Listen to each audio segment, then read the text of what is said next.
Hi guys, Arthur here from Homeowner DIY. Guys, this is your quick tip of the week. So this TMP, this temperature and pressure relief, is apparently leaking. Now I just did a video on how to replace a pressure reducing valve on a water main. This was leaking in another video. Guys, check out the card for that video. But the complaint is this is still leaking. It looks dry right now. There's a bucket at the bottom, but this is a quick and simple change out, so I'm going to show you guys how to do it. So what we'll do now is material and tools. Alright, this is the material and tools list. So I have my relief here, my temperature and pressure relief. So this one is a long style. It's an L100XL. You can also get a short style.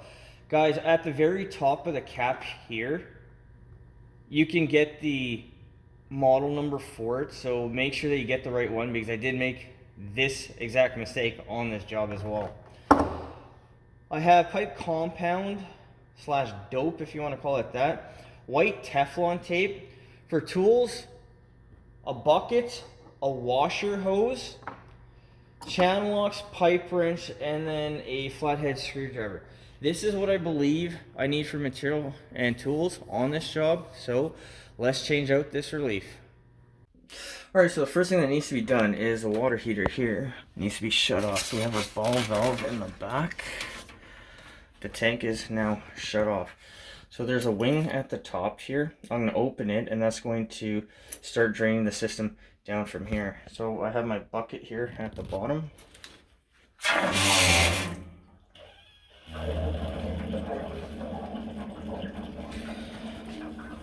Okay, so we're going to start draining down the tank, and what I'm also going to do is put a washer hose, open the drain down here, and we're going to get more of the water out of it. So guys, all we need to do is get the water level down to here, and that should be fun. You don't have to drain out the entire tank.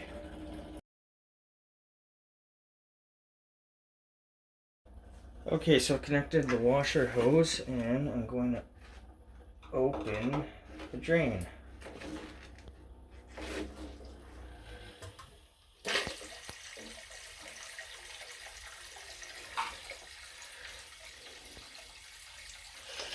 So what I'm looking for here is the flow of water to stop here.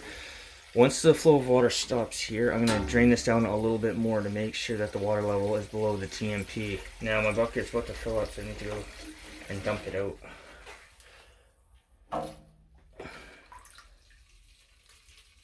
Okay, so I dumped the water out, so once again we're going to open the wing. So nothing's coming out of the TMP. So I'm going to open the drain here one more time, fill up this bucket, and the water level should now be low enough that I can take this out.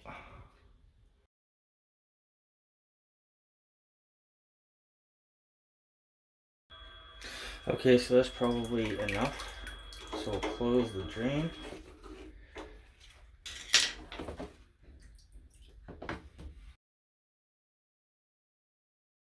Okay, so the hose has been removed. So guys, now the wing can be closed. You want to leave this open so air will come up here and help drain down the tank. If you leave this closed and you open the drain, it will drain very slowly because air is going to have to go back into the system to get it to drain faster. So by venting the tank at the TMP here, it'll drain out faster. Okay, so the drip leg can be removed. I'm going to take some channel locks. Now, if you can't get this off with channel locks, use a pipe wrench. That's what I actually had to do the first time. So you can see how it's all rusty. It means that this has been dripping for a little while. Okay, so we'll open up the pipe wrench, put it on to the side,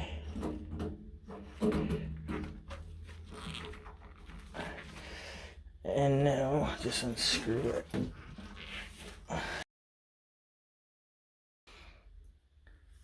So you can see the amount of buildup and everything here.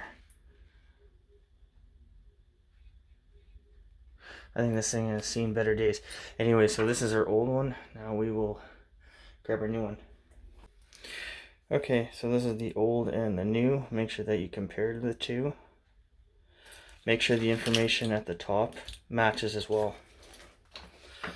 Okay, so we are going to wrap at least 6 times because it's white Teflon tape.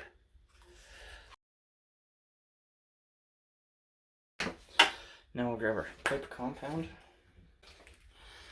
And then we'll put our pipe compound on. You don't need much. Even that should be fine.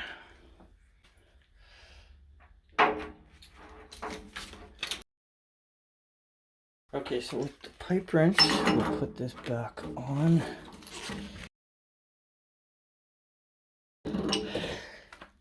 So spin this until you start to feel some resistance.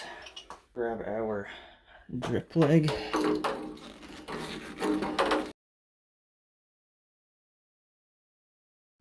Okay, so you can see how the drip leg is horribly crooked, so all I'm going to do is I'm going to turn this a little bit more just to straighten this out.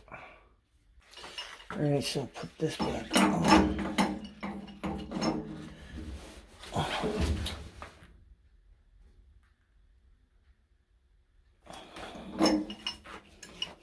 Okay, so it's back into the bucket. So what I'm going to do is I'm going to turn the valve on at the top. Guys, don't go all the way, just do it enough until you hear water flowing. Okay, so we hear water flowing. Okay, so with the tank filling, what I'm going to do is I'm going to open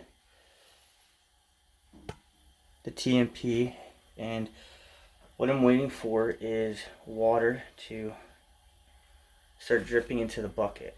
Once that is done, I'm going to close this off. Okay, so water is now coming out, so I'm going to close the TMP.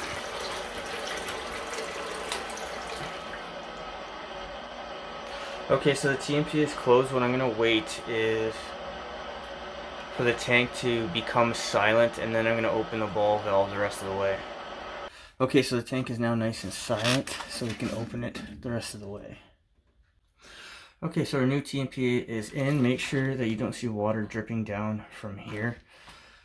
But this is all done now, guys. This is all you need to do when it comes to replacing a TMP, a temperature and pressure relief. This is something you can definitely do on your own and not need to pay a plumber to do it. Guys, that's your quick tip of the week.